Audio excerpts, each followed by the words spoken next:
नमो नमः। विवेकोऽहं भवतां समेषां सुस्वागतं व्याहरामि। मैं विवेक आप सभी का सुस्वागत करता हूँ। लघु सिद्धांत कौमुदी को प्रारंभ करते हुए लघु सिद्धांत कौमुदी के रचयिता वरदराज ने इस प्रकार से श्लोक कहा है।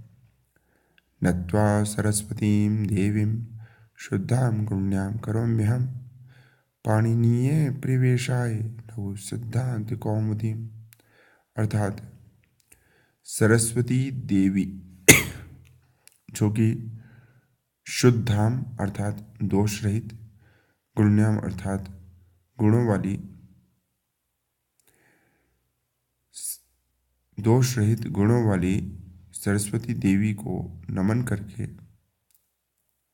पाणिनीय प्रवेश के लिए लघु सिद्धांत कौमुदी को कर रहा हूँ। इस प्रकार से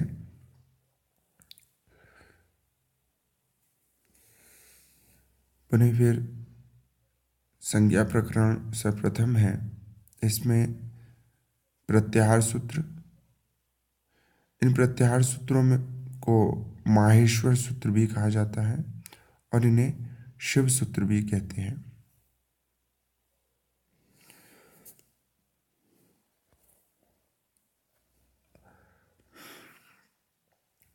ऐसा कहा गया है कि तांडव नृत्य के समय में शिव ने नव पंच अर्थात 14 बार अपने डमरू से जो ध्वनि की, उससे इन सूत्रों की उत्पत्ति हुई। ये 14 सूत्र हैं। अ इ उण, यह प्रथम सूत्र है। द्वितीय सूत्र है रेल ऋक, तृतीय है ए ओंग, फिर है ऐ औच, फिर है हयवरट, फिर है लण, फिर है न्य म ण न नम, ये सप्तम सूत्र है।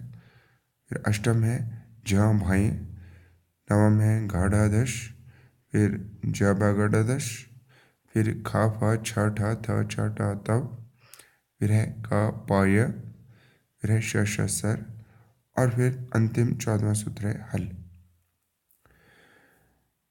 इसे समाम्नाय भी कहते हैं और इन प्रत्याहार सूत्रों के माध्यम से ही सारा का सारा पाणिनीय व्याकरण समझा जा सकता है। अब ये 14 सूत्र इतने महत्वपूर्ण हैं, क्यों हैं, किस लिए हैं, इसके लिए हमें ये देखना होगा। जैसे अ इ उ ण, रील रिक, ए ओंग, आई औच, इसमें हलंत्यम, ये जो अगला सूत्र है, इसको हम पहले देखते हैं। हलंत्यम यह सूत्र क्या बोलता है? उपदेशेयंत्यम हल इत स्यात्, कि उपदेश, ये जो यहाँ पे कहा ना अ इ उण रे रे ए ओंग आई औच, ये जो 14 सूत्र है इसे कहते हैं उपदेश, क्योंकि ये आदि में कहे हुए। सबसे पहले पाणिनि ने इन्हें सूत्रों को कहा। तो ये जो आदि में, प्रारंभ में जो 14 सूत्र कहे हुए हैं, इनमें जो अंतिम वर्ण है, जैसे अ इ उण, इसमें वर्ण है, ठीक है। रेल रिक में जो क है, तो जो अंतिम जो व्यंजन है ये इत संज्ञक हो जाता है। इसका नाम क्या रख दिया कि भाई ये इत है।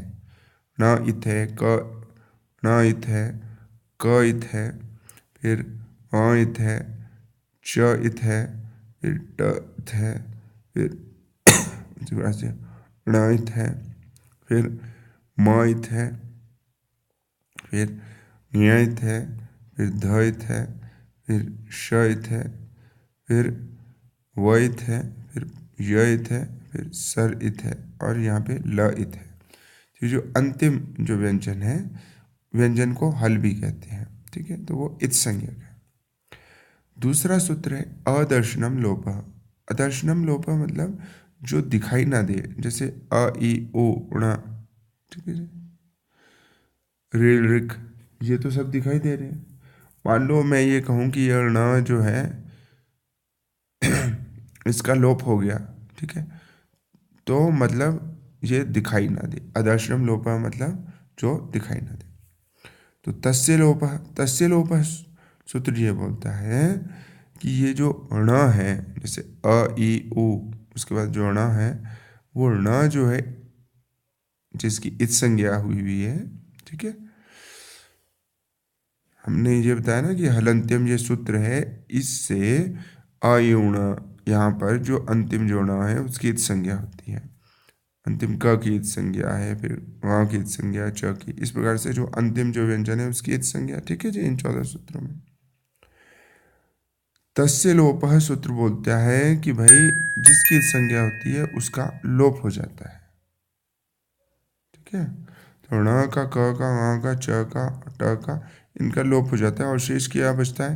अ यु, रिल री, ए ओ, ऐ औ, हय व र, ल, य म ग ण न, झ भ, घ ढ ध, ज ब ग ढ ध, ख फ छ ठ थ च ट त, क प श ष स और ह, ठीक है।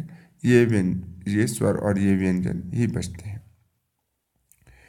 आदिर अंत्येन संहिता, आदिर अंत्येन संहिता मतलब अंत्येन इता सहित आदि मध्य का नाम स्वस्य च संज्ञा साथ, कि भाई अब जैसे ये है, मैं अब ये फिर जब इनका लोप ही करना था, इनको यहाँ से गायब ही करना था, तो अणा को रखा क्यों? रील री के बाद क को क्यों रखा? ए ओं के बाद, ए ओ के बाद ङ को क्यों रखा? आई ओ के बाद च को क्यों? इसी तरह से बाकी के क्यों रखे?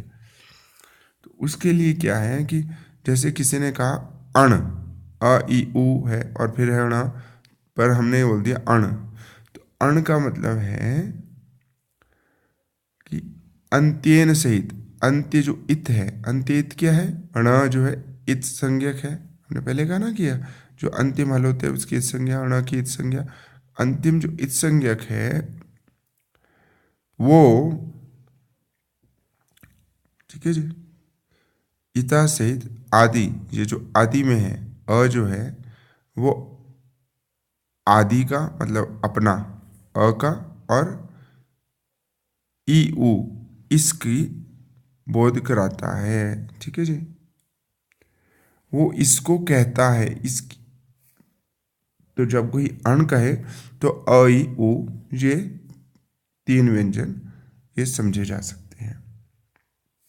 तो ण बोलने का अर्थ है कि ये सिर्फ उच्चारण के लिए है, बाकी इसका कोई औचित्य नहीं है। फिर है हमारे पास कि भाई ये जो अ है उसी प्रकार से अ ई उ, रील री, ए ओ, आई औ, ये तीन प्रकार के हैं, ह्रस्व भी, दीर्घ भी और प्लुत भी।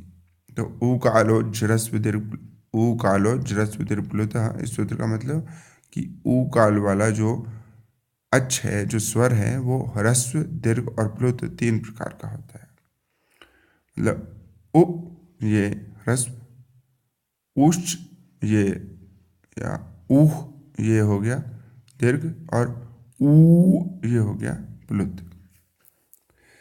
जो ऊंचे से, ठीक है जी, ऊंचे से मतलब जो जहाँ पर मुंह के अंदर जो है उच्चारण के स्थान है, जैसे तालु, मूर्धा, दांत, कंठ, ये जो स्थान है इसमें जो ऊंचे से कहा जाता है, ऊंचे से मतलब जो ऊंचे भाग से कहा जाता है, जैसे कंठ है, कंठ का एक ऊंचा भाग है एक नीचा भाग है, ऊंचे भाग से जो कहा जाता है वो उदात्त स्वर है, जो नीचे अनुदात, जो निचले भाग से कहा जाता है वो अनुदात, और जो इन दोनों के बीच में जो बीच हिस्से से कहा जाता है वो समाहार स्वरित, वो स्वरित कहलाता है। मुख नासिका वचनो नुज आसिका, अर्थात मुख जो है, जिस वर्ण का उच्चारण तो मुंह से ही होगा, ठीक है जी, उसके लिए तो सामान्य जो कुछ भी हम कह रहे हैं, जैसे अ ई, पर अगर मुख सहित अगर नासिका का भी उच्चारण किया जाए, जैसे आंग, कंग, टंग, इंग, ओंग, तो मुख जो है नासिका सहित अगर हो, मुख नासिका दोनों के साथ अगर उच्चारण हो तो उसको अनुनासिक कहते हैं। तो ये जो अ है वो ह्रस्व दीर्घ प्लुत 3 प्रकार का हो गया। फिर वही अ जो है, ठीक है, एक ह्रस्व अ उदात्त भी है, एक ह्रस्व अ अनुदात्त भी है और एक ह्रस्व अ स्वरित भी है। और वो जो ह्रस्व उदात्त है वो फिर अनुनासिक वाला भी है और बिना अनुनासिक का भी है, ठीक है। अनुनासिक और निरअनुनासिक। निरअनुनासिक मतलब अनुनासिक के बिना और अनुनासिक मतलब अनुनासिक के साथ। तो इस प्रकार से एक जो हमारे पास अ है वो कितने प्रकार का हो गया? पहले तो हुआ वो ह्रस्व दीर्घ प्लुत के भेद से 3 प्रकार का, फिर उदात्त अनुदात्त स्वरित के भेद से वो 3 गुणा 3 9 प्रकार का, और फिर अनुनासिक और अननुनासिक या अनुनासिक और अनुनासिक रहित के अनुसार दुगना कर दिया जाए, 9 दूनी 18, तो 18 प्रकार का एक अ होता है।